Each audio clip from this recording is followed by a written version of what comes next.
Shalom, Damai di hati. Puji nama Tuhan, bersyukur sekali di kesempatan kali ini kami dalam izin Tuhan bisa sharing lagi dengan Bapak Ibu Saudara, dan kami berharap selalu dalam doa kami Bapak Ibu Saudara dalam keadaan yang sehat dan diberkati oleh Tuhan. Amin. Dan di kesempatan kali ini kita akan men-sharingkan kebenaran firman Tuhan tentunya dari renungan MTPJ yang terambil dalam Mazmur 41 ayat 1 hingga yang ke-14. Dengan tema di sepanjang minggu ini, sahabat karib yang berkhianat. Nah, Bapak Ibu Saudara, sebelum kita men-sharingkan kebenaran firman Tuhan, mari kita berdoa. Bapa di sorga, terima kasih Tuhan Yesus untuk kasih setia Tuhan dalam kehidupan kami, pribadi, keluarga, dan pelayanan. Terima kasih Roh Kudus Tuhan dan hikmat Tuhan selalu menuntun setiap kami sehingga kami boleh melangkah berdasarkan kebenaran firman-Mu. Dan Tuhan, di saat ini kami rindu mendengarkan kebenaran firman Tuhan. Biarlah Tuhan menuntun kami sehingga kami dapat mengerti dan memahami kebenaran firman Tuhan. Terlebih pendengar yang akan mendengarkan kebenaran firman Tuhan ini dapat mengalami perubahan, pertobatan, pemulihan, kesembuhan di dalam nama Tuhan Yesus. Dan di saat ini Tuhan, mari berbicara setiap kami, setiap pendengar akan kebenaran firman Tuhan, dan Roh Kudus memampukan setiap kami untuk melakukan kebenaran firman-Mu. Terima kasih Bapa di sorga. Ini doa kami, dalam nama Yesus kami berdoa. Amin. Amin. Nah, Bapak Ibu Saudara, dalam perenungan firman Tuhan ini akan dibagi menjadi 3 bagian. Yang pertama kita akan melihat apa yang menjadi latar belakang kitab, ya, khususnya dalam teks kita di hari ini, dalam kitab Mazmur 41 ayat 1 hingga yang ke-14, dan apa yang menjadi pesan teks. Dan kemudian yang terakhir, apa yang menjadi implikasi, ya, hubungan dengan tema di sepanjang minggu ini, sahabat karib yang berkhianat. Nah, Bapak Saudara, selamat mendengarkan, Tuhan memberkati.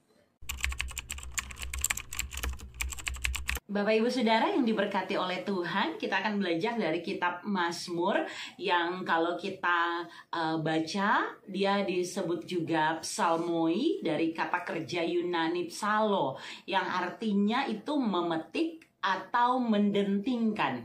Nah, awalnya kata ini digunakan untuk permainan alat musik petik atau alat musik itu sendiri. Kata tersebut kemudian menunjuk pada nyanyian atau psalmos atau kumpulan nyanyian atau psalterion. Nah, kitab Mazmur berisi banyak hal yang merefleksikan pergumulan iman dari seorang yang bermazmur atau pemazmur yang melihat campur tangan dan pertolongan Allah dalam kehidupannya atau kehidupan umat. Pemazmur ini mengungkapkan perasaan bagaimana dia sedih, dia tertekan, dia berduka cita, sekaligus mendapat pengharapan kepada Tuhan Allah yang tidak tergoyahkan. Pemazmur menyadari bahwa hidup dan keselamatan sesungguhnya hanya ada dalam Tuhan Allah yang selalu menyertai umatnya. Ketika umatnya itu berada dalam macam-macam situasi, baik itu situasi yang diserang, situasi tertekan, situasi di mana nyawa sedang menjadi taruhan, keadaan terhimpit, ya pokoknya semua situasi sulit, sehingga memang pemazmur mengakui bahwa ketika dia berseru kepada Tuhan, maka Tuhanlah yang akan mendengar doa-doanya dan kemudian memulihkan keadaan, termasuk akan memberi damai sejahtera. Dan ketika baca kitab Mazmur memang akan sulit memastikan siapa penulis kitab Mazmur secara umum, karena biasanya bagian-bagian judul dari Mazmur itu sering mencantumkan kata Ibrani lamed yang pada umumnya itu berarti dari atau kepengarangan dari atau dipersembahkan untuk. Nah, diakui bahwa penulisan kitab Mazmur bukan hanya satu orang saja, tetapi lebih dari satu orang. Nah, yang dapat membantu kita untuk mengetahui penulisnya adalah melihat contohnya di kepala surat tersebut yang terdapat pada bagian Mazmur. Misalnya ada 73 Mazmur yang judulnya itu dipertalikan dengan nama Daud, 12 Mazmur Asaf, 11 Mazmur Bani Korah, 2 Mazmur Salomo, dan lain sebagainya. Bapak Ibu Saudara yang dikasihi dan diberkati oleh Tuhan, bacaan kita Mazmur 41 ayat 1 sampai 14 yang kita baca di hari ini. Kami berharap pastinya Bapak Ibu di rumah juga sudah baca ya, sehingga Bapak Ibu, teman-teman semua dapat memahami apa sih yang mau disampaikan pemazmur dalam bagian ini, pesan Tuhan apa yang mau disampaikan. Nah, di sini Daud kita tahu seperti tema Lembaga Alkitab Indonesia, doa minta penyembuhan.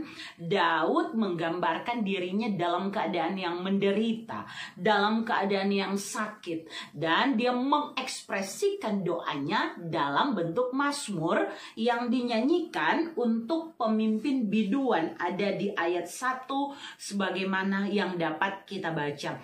Apa saja sih yang Daud sampaikan? Yang pertama, ayat 2 sampai ayat yang keempat. Daud mengungkapkan apa itu berbahagia. Dia bilang bahwa orang yang memperhatikan sesama, apalagi mereka yang lemah, itu kiranya diberi kekuatan oleh Tuhan, kiranya dilindungi, dipelihara nyawanya. Dan kata Daud, itulah yang disebut berbahagia. Ketika mereka dalam keadaan sakit, Daud mengatakan bahwa Tuhanlah yang akan memulihkan keadaan mereka. Apa yang Daud saksikan ini sebenarnya itu sangat relevan dengan apa yang sedang Daud alami. Sehingga tidak heran di ayat berikutnya, ayat 5 sampai ayat 9 di sini Daud berdoa. Di ayat 5 ya. Kalau aku kataku, Tuhan kasihanilah aku, sembuhkanlah aku sebab terhadap Engkaulah aku berdosa. Ungkapan yang keluar dari hati terdalam Daud saat ini adalah bahwa dia adalah orang berdosa, dan baginya dosa itu yang membebaninya, yang membuatnya menderita, yang kemudian dia menerima sakit dan sangat merana dengan keadaan tersebut. Dapat kita lihat di ayat 9 disebutnya penyakit jahanam telah menimpa dia, selagi ia berbaring takkan bangun-bangun lagi.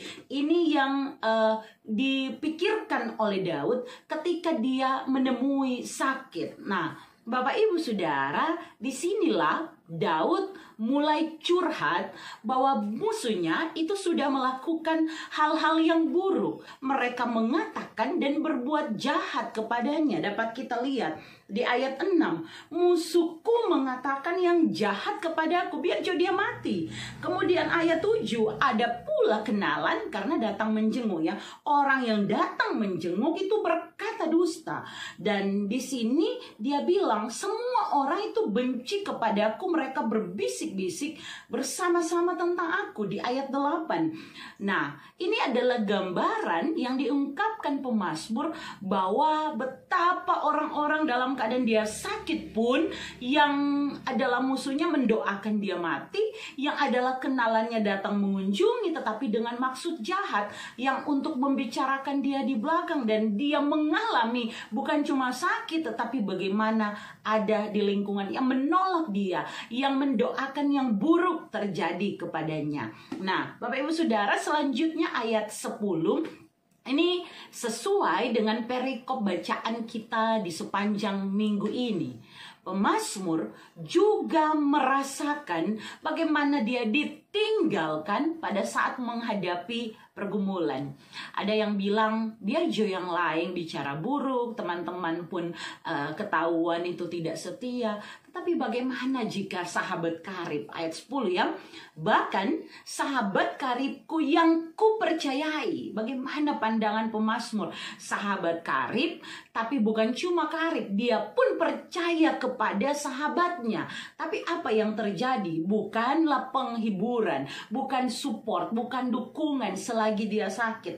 Tetapi digambarkan di sini, yang makan rotiku, jangan lupa yang makan rotiku ini, kalau mau bilang di bahasa Manadonya tuh orang ya, sama dengan so makan sama-sama, tapi roti dia makan, di roti kita makan bersama. Yang makan rotiku, yang artinya hidup bersama dengan dia, berarti sungguh dia sangat percaya ya, karena makanannya saja mau dibagikan dengan sahabat karib ini.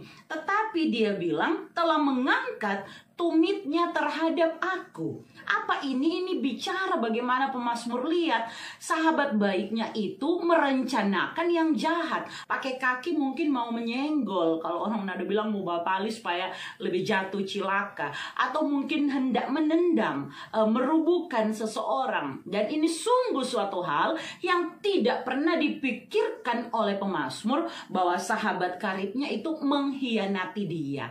Nah, selanjutnya ayat 11 sampai 14. Bapak Ibu Saudara, pada bagian ini pemazmur memuji Tuhan Allah karena perbuatan-perbuatannya yang dahsyat dan ajaib. Tuhan di ayat 11 dikatakan adalah Tuhan yang mengadakan pertolongan, mengasihi dan menegakkan keadilan, menegakkan Dia yang benar. Kemudian ayat 12, dia tahu bagaimana Tuhan berkenan kepadanya, yang membuat dia ada untuk selama-lamanya di hadapan Tuhan, bukan karena apa yang dia punya, tetapi di hadapan Tuhan. Dan Tuhan yang tahu ketulusan hatinya, di ayat 13, Tuhan menopang aku karena ketulusanku. Dan kita bisa lihat apa respon pemazmur. Dalam situasi yang serba sulit, tertekan, sakit, ditinggalkan oleh teman, kenalan, dibicarakan yang buruk, bahkan dikhianati oleh sahabat karib, pemazmur menyatakan pujiannya kepada Tuhan. Ayat 14, terpujilah Tuhan Allah Israel dari selama-lamanya sampai selama-lamanya. Diikuti kata amin ya amin. Dia mengakui pengakuannya sendiri.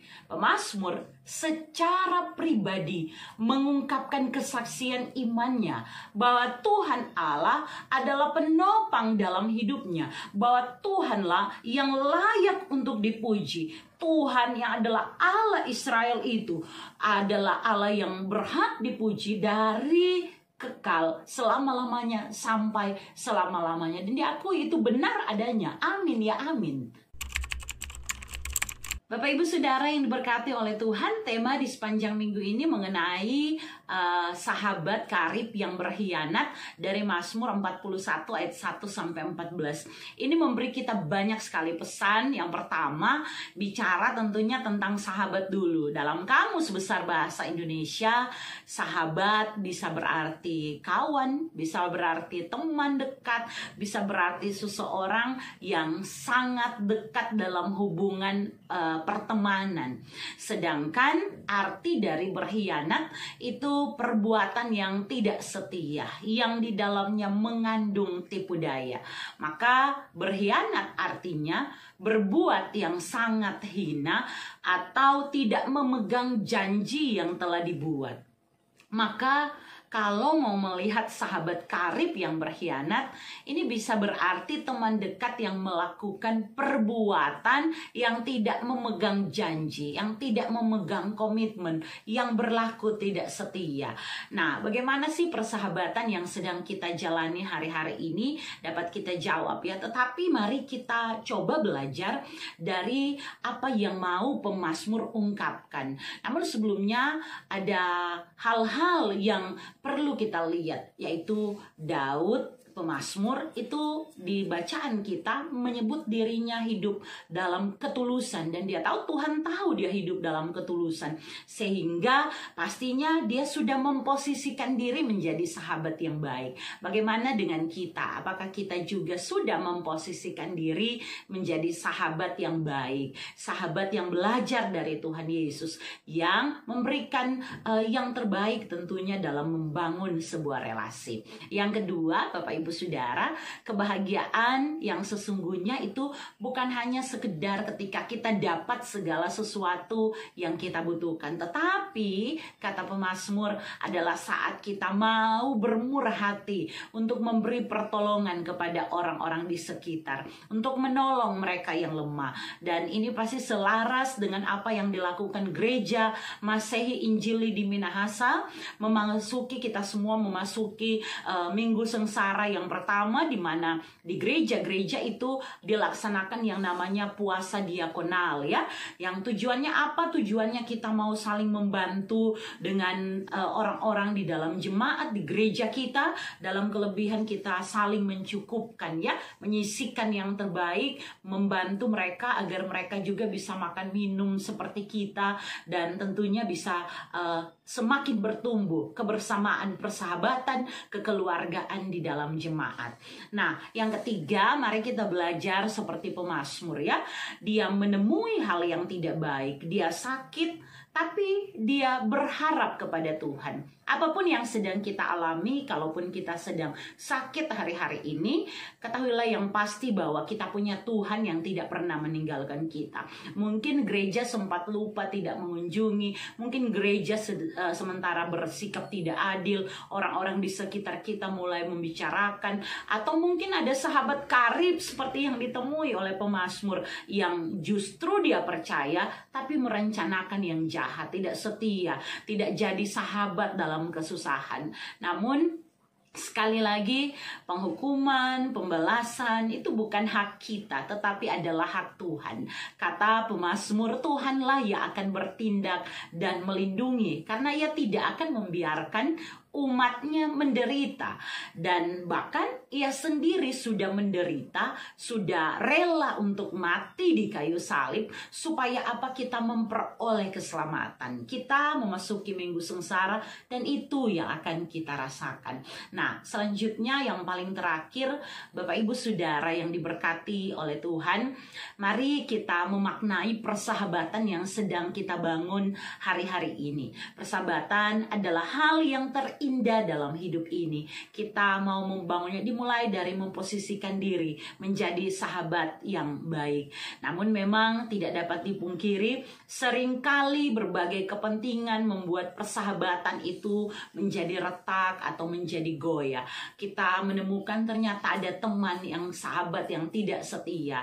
Nah, kita bisa belajar dari apa yang Tuhan Yesus katakan di Yohanes 15 ayat 13 sampai 14. Tidak ada kasih yang lebih besar daripada kasih seorang yang memberikan nyawanya untuk sahabat-sahabatnya. Dan Tuhan Yesus bilang, kamu adalah sahabatku jikalau kamu berbuat apa yang kuperintahkan kepadamu. Berbahagialah kita yang disebut sahabat-sahabatnya, yang menerima kasih dan kebaikan Tuhan. Dia rela berkorban, dia mau mati demi sahabat-sahabatnya. Dia mau mati untuk kita semua agar kita yang harusnya dihukum ini kita, tapi yang kita akhirnya memperoleh keselamatan di dalam namanya. Maka tetaplah setia beriman di dalam Tuhan Yesus, terlebih dalam membangun relasi kita yang adalah anugerah Tuhan ketika kita boleh berteman, hidup di tengah keluarga, dimanapun kita pergi dan berada. Teruslah hidup di dalam kasih yang bukan hanya mementingkan diri sendiri, namun kasih yang mampu membalut mereka yang terluka, memberi pengharapan, membangun relasi terbaik. Semuanya tentu pada akhirnya seperti kata pemazmur, kita pun akan berkata, terpujilah nama Tuhan dari selama-lamanya sampai selama-lamanya. Amin, ya amin. Bapak Ibu Saudara diberkati oleh Tuhan, pertemuan firman Tuhan sudah kami seringkan dan ada akhirnya kita harus berpisah ya. Kita akan berjumpa nanti minggu depan. Dan silakan hambanya untuk menutupi dalam doa. Ya, mari berdoa. Bapa, di dalam nama Tuhan Yesus, terima kasih Engkau sangat baik. Kau memberkati kami ketika kami boleh membagikan kebenaran firman-Mu. Dalam keterbatasan kami minta hikmat Tuhan. Dalam keadaan sakit kami belajar dari pemazmur untuk mengandalkan Tuhan. Dan hanya menaruh harap kepada Tuhan.